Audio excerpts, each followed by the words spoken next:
Nature and man. The modern idea of nature includes only that part of the universe that is manifested on the physical plane. That which is generally understood to be mind is not considered to be nature.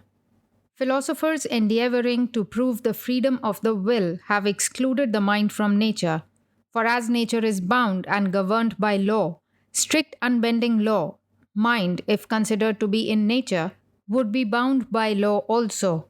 Such a claim would destroy the doctrine of free will, for how can that be free which is bound by law? The philosophers of India have taken the reverse stand. They hold all physical life, manifest and unmanifest, to be bound by law. The mind, as well as external nature, they claim is bound by law, and by one and the same law. If mind is not bound by law, if the thoughts we think are not the necessary results of preceding thoughts, if one mental state is not followed by another which it produces, then mind is irrational. And who can claim free will and at the same time deny the operation of reason? And on the other hand, who can admit that the mind is governed by the law of causation and claim that the will is free? Law itself is the operation of cause and effect. Certain things happen according to certain other things which have gone before. Every precedent has its consequent. Thus it is in nature. If this operation of law obtains in the mind is bound and is therefore not free. No, the will is not free. How can it be? But we all know, we all feel that we are free. Life would have no meaning, it would not be worth living if we were not free. The Eastern philosophers accepted this doctrine, or rather propounded it, that the mind and the will are within time, space, and causation, the same as so-called matter, and that they are therefore bound by the law of causation. We think in time. Our thoughts are bound by time. All that exists in time and space. All is bound by the law of causation. Now that which we call matter and mind are one and the same substance. The only difference is in the degree of vibration. Mind at a very low rate of vibration is what is known as matter. Matter at a high rate of vibration is what is known as mind. Both are the same substance, and therefore, as matter is bound by time and space and causation, mind, which is matter at a high rate of vibration, is bound by the same law. Nature is homogeneous. Differentiation is in manifestation. The Sanskrit word for nature is prakriti and means literally differentiation. All is one substance, but it is manifested variously. Mind becomes matter, and matter in its turn becomes mind. It is simply a question of vibration. Take a bar of steel and charge it with a force sufficient to cause it to vibrate. And what would happen? If this were done in a dark room, the first thing you would be aware of would be a sound, a humming sound. Increase the force, and the bar of steel would become luminous. Increase it still more, and the steel would disappear altogether. It would become mind. Take another illustration. If I do not eat for 10 days, I cannot think. Only a few stray thoughts are in my mind. I am very weak and perhaps do not know my own name.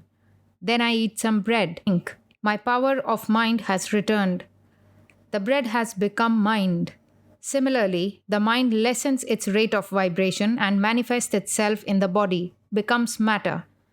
As to which is first, matter or mind, let me illustrate. A hen lays an egg.